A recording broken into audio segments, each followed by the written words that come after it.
Hello my dear friend. आज का हम लोग जानते हैं कि आपको बताया था कल हम टीकाकरण के बारे में पढ़े थे और कल अन्य टीकों के बारे में पढ़ाए थे कि कौन कौन सा हम लोग का टीका होता है और कैसे कैसे दिया जाता है, उसका डोज क्या हो सकता है, रूट क्या हो सकता है, कब दिया जा सकता है, इस सब के बारे में बताए थे। और आज के वीडियो में हम लोग बात करेंगे कि टीकाकरण के खतरा, यानी कौन कौन से टीकाकरण करते समय कौन कौन सी चीज़ें हैं, साइड इफेक्ट है जो कि आपको दिखाई देगा। यानी टीकाकरण करने के बाद या टीकाकरण के दौरान आपको ये सब जो चीज़ें हैं आज बताएंगे, वो सारी चीज़ें आपको मतलब देखने को मिलेगा रिएक्शन के रूप में। तो जानेंगे कि कौन कौन से टीका होता है। तो हम लोग का टॉपिक जो है वो है टीकाकरण के खतरा। जानेंगे टीकाकरण करने से क्या क्या हम लोग का प्रतिक्रियाएं देखने को मिलता है, क्या क्या साइड इफेक्ट देखने को मिलता है।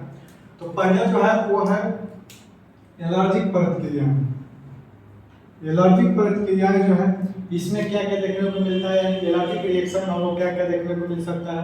तो जहां पर आप टीका दीजिएगा वहां पर खुजली आपको देखने को मिल सकता है, ठीक है। यानी जिस जगह पर हम लोग टीका देते हैं उस जगह पर खुजली हम लोग को देखने को मिलता है, या जिस व्यक्ति को आप टीका दीजिएगा उसको बेहोशी हो सकता है।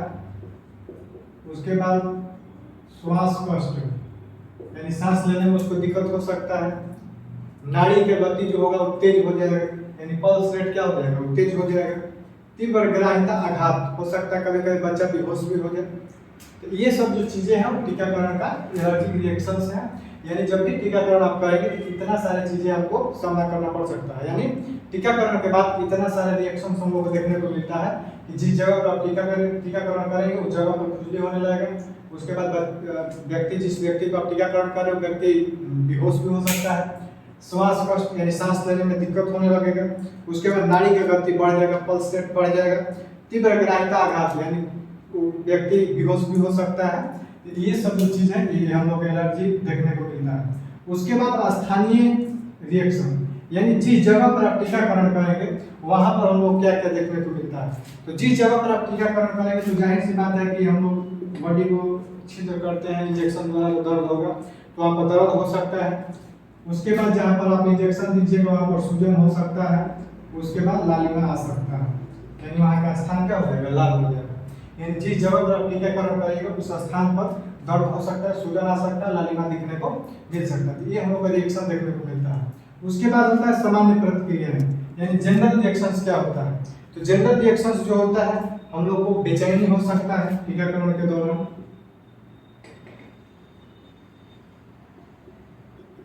टीकाकरण के दौरान बेचैनी हो सकता है। उसके बाद जी मिचलाना के मतलब होता है मुंह में पानी आना, चाहे इस तरह बेहोशी टाइप का या थोड़ा सा, ठीक है ना। उसके बाद सिर दर्द हो सकता है, सिर दर्द हो सकता है। उसके बाद हम लोग को बुखार हो सकता है। तो ये टीकाकरण का रिएक्शन है। यानी टीकाकरण का जो जनरल रिएक्शन होता है तो व्यक्ति को बेचैनी हो सकता है, जी मिचलाने लगता है, सिर दर्द होने लगता है, या बुखार भी हो सकता है, ठीक है। उसके बाद तकनीकी दोष यानी hazard due to technical defect, यानी तकनीकी दोष के अंतर्गत क्या क्या हो सकता है। तो टीकाकरण स्थल पर जो होगा संक्रमण या थोड़ा वर्ड दिखलाई देने लगेगा। इसका मतलब कि जिस जगह पर आप टीकाकरण करेंगे वहाँ का जगह संक्रमित हो सकता है यदि आप देखभाल बढ़िया से नहीं करके टीकाकरण करेंगे तो। उसके बाद बर्न के मतलब वहाँ पर आकृति बन सकता है रेड कलर का, ठीक है। वो कहने का मतलब कि सबसे ज्यादा हाई कभी कभी टेम्परेचर हम लोग का शरीर का बढ़ जाता है। ये सारी जो चीजें हैं ये है टीका देखने को मिलता है। खुजली हो सकता है, बेहोशी हो सकता है, सांस लेने में दिक्कत होगा, बेचैनी हो सकता है। जिस जगह पर आप देंगे उस जगह पर दर्द हो सकता है, सूजन हो सकता है, लालिमा आ सकता है, बेचैनी हो सकता है, जी मिचलाने लगता है, सिर दर्द देने लगेगा या बुखार आने लगेगा। उसके बाद संक्रमण वहां पर फैल सकता है। ये सारी चीज हम लोग जो होता है कि आप टीकाकरण जब आप करेंगे तो वही बताया आपको टीकाकरण के दौरान सावधानियां कौन कौन सी बरतनी चाहिए। जैसे कि आपको उधर बताया टीकाकरण का खतरा क्या क्या हो सकता है। यदि आप टीकाकरण करते हैं या टीकाकरण करवाते हैं तो आपको कौन कौन सी सावधानियां बरतनी चाहिए टीकाकरण के दौरान। तो जानेंगे हम लोग टीकाकरण के दौरान कौन कौन सी सावधानियां हम लोग को बरतनी चाहिए। तो सबसे पहले इस बात को हम लोग को ध्यान देना चाहिए कि टीकाकरण जो होता है सामान्यतः स्वस्थ व्यक्तियों को ही लगाया जाता है। यानी कोई व्यक्ति बीमार हो, यानी उसका टेम्परेचर, पल्स या बीपी उसका नॉर्मल नहीं है तो उस अवस्था में आपको टीकाकरण नहीं करना है। यानी टीकाकरण तब करना है जब आपका शरीर जो होगा पूर्ण रूप से स्वस्थ होगा। तो कभी भी टीकाकरण जो होता है वो स्वस्थ अवस्था में होता है, ये कभी अस्वस्थता की स्थिति में नहीं होता है। उसके बाद यदि किसी व्यक्ति को बुखार हो, खांसी हो, जुकाम हो, सर्दी हो या किसी भी प्रकार का रोग हो तो उस दौरान आपको टीकाकरण नहीं करना है या नहीं करवाना है, क्योंकि उस दौरान यदि आप टीकाकरण करेंगे तो उस समय आपको रिएक्शंस देखने को मिल सकता है। उसके बाद यदि बच्चे को उल्टी आती हो, दस्त होता हो, पेट में दर्द हो या इस तरह कोई बीमारी हो, ठीक है, तो उस बच्चा को पोलियो का टीका नहीं देना है। सब टीका के बारे में नहीं है, यह बात को आप सुनेंगे। जिस बच्चा को, किसी भी यदि बच्चा को उल्टी होता हो, दस्त होता हो, पेट मरोड़ता हो, इस तरह की यदि बीमारियां हैं तो उस दौरान उस बच्चा को हम लोग को क्या करना है, पोलियो का टीका नहीं देना है। उसके बाद कुपोषण के शिकार बच्चों को टीकाकरण नहीं किया जाता है। कुपोषण का शिकार यानी जो बच्चा कुपोषित है, जो बच्चा के शरीर में पोषक तत्वों की कमी है, तो उन बच्चे को हम लोग को टीकाकरण नहीं करना चाहिए। उसके बाद कुपोषण से ग्रसित बच्चों को अच्छा भोजन लेने के लिए हम लोग को सलाह देना चाहिए। कहने का मतलब कि जैसे टीकाकरण उस समय ठीक है नहीं करना है, लेकिन उस सलाह भी देना है कि उस बच्चा को क्या करना है, अच्छे और पौष्टिक वाला आहार देना है ताकि उसके शरीर में पोषक तत्वों की पूर्ति हो, तब जाकर उसका टीकाकरण हम लोग करते हैं। तो जो बच्चा को मतलब कुपोषण का शिकार रहता है उसको हम लोग एक बात को ध्यान दिया जाता है कि अच्छे भोजन और अच्छे क्वालिटी का भोजन उसको कराने का हम लोग सलाह देंगे। उसके बाद हम लोग को होता है टीका लगाने हेतु विस्कर्मी सुई का उपयोग करना चाहिए। कहने का मतलब होता है कि कभी भी जब आप टीका लगाते हैं तो टीका लगाते समय इस बात को आप ध्यान रखें कि विस्कर्मित सुई यानी संक्रमित सुई का आप यूज नहीं करेंगे, क्योंकि संक्रमित सुई का आप इस्तेमाल करते हैं तो हो सकता है कि जिस व्यक्ति को देंगे या जिस बच्चा को देंगे उसमें भी संक्रमण फैलेगा।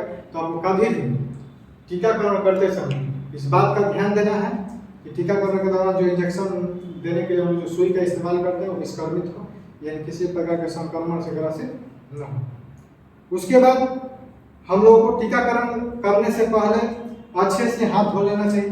कभी भी यदि आप टीकाकरण करने जाते हैं तो अपने हाथ को अच्छा से साबुन से आपको या डिटॉल या किसी भी तरह से आपको अच्छा से हाथ को धो लेना है। प्रत्येक टीके के लिए एक नई सुई और नई डिस्पोजल का यूज करना चाहिए। जब भी आप टीकाकरण करते हैं इस बात को ध्यान रखेंगे, टीकाकरण के लिए हर टीका के लिए एक नया डिस्पोजल और नया सुई का आप इस्तेमाल करेंगे, ठीक है ना। एक ही सुई से अनेकों टीका को नहीं देना चाहिए, इससे संक्रमण की खतरा बढ़ती है, ठीक है। उसके बाद टीकाकरण करने वाले स्वास्थ्य कार्यकर्ताओं को अच्छे से प्रशिक्षण देनी चाहिए, यानी जो टीकाकरण करने के लिए नर्स या जो भी स्टाफ जाते हैं उनको अच्छे से हम लोग एक ट्रेनिंग टाइम वो लोग को ट्रेनिंग देते रहना चाहिए ताकि वो लोग गलती न कर बैठे। उसके बाद टीका लगाने हेतु दवाई की सही मात्रा का उपयोग करना, जिससे कि आपको बताया जैसे पोलियो का हम दवाई पिलाते हैं 2 बूंद पिलाना है, कोई बच्चा को टीकाकरण BCG का देना है कितना देना, 0.5 ml देना है। ये सब जो मात्रा है दवाई का मात्रा जो है उसको हम लोग को सही होना चाहिए। इस चीज को हम लोग हमेशा मेंटेन रखेंगे, ध्यान रखेंगे। टीकाकरण के लिए सुरक्षित एक जीवाणु रहित तकनीक का प्रयोग करना चाहिए। कहने का मतलब जब भी हम लोग टीकाकरण करते हैं तो उस चीज को हम दें कि वहाँ पर जो स्थान होगा वो सुरक्षित हो और जीवाणु रहित हो। कहने का मतलब वहाँ पर किसी प्रकार के इन्फेक्शन या किसी प्रकार के जल जमाव या किसी प्रकार के इस तरह के चीजें नहीं होनी चाहिए, इससे हानिकारक हो। उसके बाद टीका लगाने वाली जो सुई होता है उसे दोबारा प्रयोग में नहीं लेना चाहिए। जैसे कि पीछे भी बताया कि जो भी आप सुई का इस्तेमाल करें उस सुई का ये नहीं कि बार बार उसी को इस्तेमाल करना है, एक बार उसको यूज करने के बाद उसको यूज में नहीं लाना है। कौन से टीका कब देना है, किस माह में देना है, इस चीज का जानकारी होना चाहिए। जैसे कि आपको बताया कि हर टीका का समय बनाया गया कि पहला सप्ताह में कौन देना है, अगला सप्ताह में कौन देना है, अगले सप्ताह में या अगला माह में कौन देना है। तो ये हम लोग को सही समय पर हम लोग को टीका लगाना चाहिए। उसके बाद वैक्सीन का भंडारण जो होता है सुरक्षित करना चाहिए। जैसे हम लोग जानते हैं कि वैक्सीन को हमेशा कोल्ड स्टोर में रखा जाता है, यानी ऐसे जगह पर रखा जाता है जहाँ पर ठंडा हो। और कभी भी हम लोग जब टीकाकरण या टीका को हम लोग रखते हैं तो उसको एक अच्छा मैंने जो व्यवस्था हो उसका व्यवस्था अच्छा होना चाहिए। भंडारण जो होता है सुरक्षा व्यवस्था के बीच रखना चाहिए। उसके बाद वैक्सीन वायल पर जो एक्सपायरी डेट होता है उस चीज़ को हमेशा वो ध्यान देंगे। हमेशा एक सलाह कोई नर्सिंग स्टाफ या कोई ना कोई गलती कर देता है कि विदाउट दवा का एक्सपायरी डेट देखे हुए यूज में ला देता है। तो इस चीज़ को आपको नहीं करना है। कभी भी आप कोई भी दवा के यूज में लाते हैं तो सबसे पहले उसका एक्सपायरी डेट देखिए, एक्सपायरी डेट देखने के बाद ही उसको दीजिए, ठीक है। उसके बाद टीका टीका लगाने वाली जगह को रुई से अच्छे से हम लोग को साफ कर लेना चाहिए। जैसे कि हम लोग जानते हैं कहीं भी जब हम टीका लगाते हैं तो रुई में स्प्रे के डेटॉल को लगाकर या सबलन को लगाकर वहाँ पर पोंछते हैं। तो ये वाला बात हम लोग को ध्यान रखना है कि जब भी आप टीकाकरण करते हैं तो उस जगह पर जहाँ पर टीका देना है वहाँ पर रुई के माध्यम से साफ सुथरा अच्छा से कर लेना है। उसके बाद होता है कि हर टीके को शरीर के सही जगह पर लगानी चाहिए। जैसे कि आपको बताया कि हर टीका को लगाने के सही एक उचित स्थान है, मांस है, आईएम है, इंट्राडर्मल है, सबक्यूटेनियस है, ये सब चीज़ों को हम लोग को देखना है। यानी जिस टीका को आप लगाते हैं वो सही जगह पर होना चाहिए, इन्हें उन्हें नहीं होना चाहिए। एक चीज़ और होता है कि जहाँ पर आप टीका लगाते हैं जिस कोण पर आप लगाते हैं, जिस डायरेक्शन पर यानी जिस कोण पर आप सुई को अंदर करते हैं, पुश करते हैं, उसी डायरेक्शन में और उसी कोण पर सुई को निकालना चाहिए। इधर उधर नहीं करना चाहिए, नहीं तो पेशेंट को दर्द हो सकता है। ठीक है। उसके बाद टीका लगाने जहाँ टीका आप लगाते हैं उस जगह पर मालिश नहीं करना चाहिए। जैसे हम लोग देखते हैं हमेशा कि टीका लगाने के बाद आदमी मालिश करने लगता है, ये नहीं करना चाहिए। टीका लगाने के बाद उसको मालिश आपको नहीं करना। सिरिंज को हब कटर द्वारा काट देना चाहिए। यानी जिस सिरिंज को आपने यूज किया है उस सिरिंज को क्या करना चाहिए, काट देना चाहिए, उसको नष्ट कर देना चाहिए ताकि दूसरा व्यक्ति उसके संपर्क में आएगा, आएगा तो उसको भी संक्रमण फैलेगा। तो ये आपको बताया कि कभी भी टीकाकरण के दौरान इतना हम लोग को सारे बात को ध्यान में रखना चाहिए। ठीक है। तो टीकाकरण आपको पता है कि वहाँ बताया आपको कि टीकाकरण के दौरान कौन कौन से आपको रिएक्शंस देखने को मिल सकता है। उसके बाद टीकाकरण जब आप देते हैं तो कौन कौन सी सावधानियां बरतनी है। तो जितना भी बताया गया इन सभी सावधानियों को आपको बरतना है। फिर हम लोग अगले वीडियो में मिलेंगे अगले टॉपिक के बाद। तब तक